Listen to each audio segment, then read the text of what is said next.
दोस्तों, नोआखली की ये वीडियो आपको अंदर तक हिला देगी और उन लोगों के लिए एक सबक है जो भाईचारे के नाम पर बेवकूफ बनाए जा रहे हैं।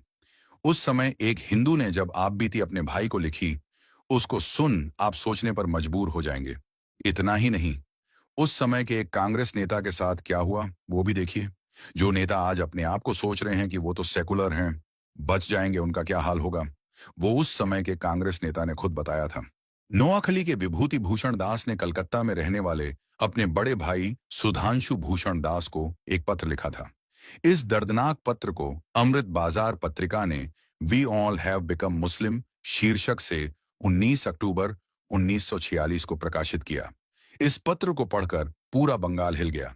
विभूति ने लिखा था, 10 तारीख की रात हम सभी को जबरन मुसलमान बना दिया गया। हमारे घर पर भीड़ ने हमला किया और कहा कि अगर हम मुसलमान नहीं बने तो वे हमें जिंदा जला देंगे। उन्होंने यह भी कहा कि उन्हें अपने हाई कमान से हुक्म मिला है कि पूरे नोआखली जिले को दारुल इस्लाम, जहां इस्लाम का शासन चलता है, बनाना है। इस तरह उन्होंने चतखिल, रामपुर और देसबेरिया गांवों के सभी हिंदुओं को मुसलमान बना दिया।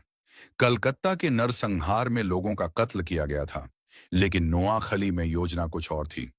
जस्टिस खोसला के मुताबिक नोआखली के मुसलमानों का लक्ष्य हिंदुओं को आतंकित करना, उनकी औरतों को बेइज्जत करना, उनके भगवानों मंदिरों को अपवित्र करना और उनका धर्म परिवर्तन करवाकर उन्हें मुसलमान बनाना था। मुस्लिम दंगाइयों ने अपना निशाना बनाने में ऊंची जाति या दलित किसी हिंदू पर कोई रहम नहीं की। नोआखली और उसके आसपास हजारों की तादाद में दलित परिवारों का जबरन धर्म परिवर्तन करवाया गया। नोआखली के हर गांव में यही सब हुआ। पहले हिंदू परिवार पर सैकड़ों मुसलमानों की भीड़ हमला करती।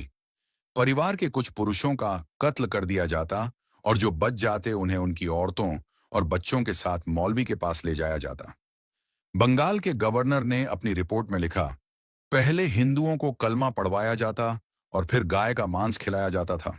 इसके बाद औरतों के शरीर से सभी हिंदू चिन्हों जैसे सिंदूर, बिंदी, चूड़ियों को उतार दिया जाता था।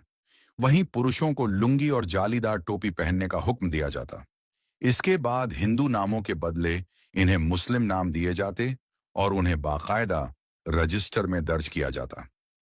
इन पर कई दिन तक लगातार नजर रखी जाती थी कि ये लोग रोज 5 वक्त की नमाज पढ़ते हैं और गोमांस खा रहे हैं या नहीं।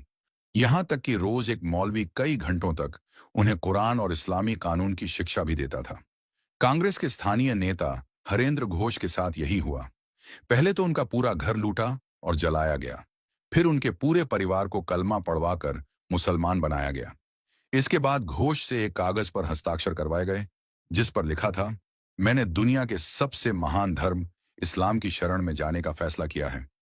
बाद में इस कागज के पोस्टर छपवाकर पूरे इलाके में चिपका दिए गए। वहीं स्थानीय अखबारों में भी इसे विज्ञापन की तरह छपवाया गया।